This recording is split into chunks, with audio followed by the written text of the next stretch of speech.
So this is the magnetic black diffusion 1/4 effect filter that everybody goes on about. We're gonna open it up and then shoot some test footage. It does come with 2 screen protectors so that you can put them on your DJI Osmo, and this is what it looks like.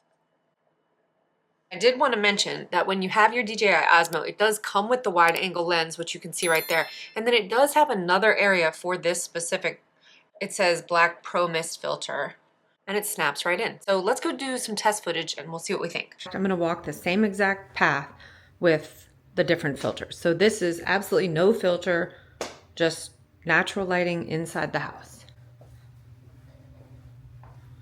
And I do want to capture the glare of the lights.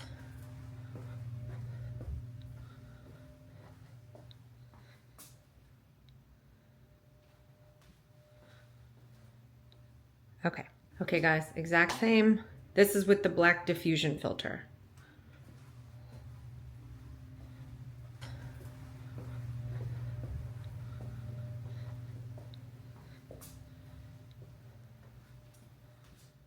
This is with no lens.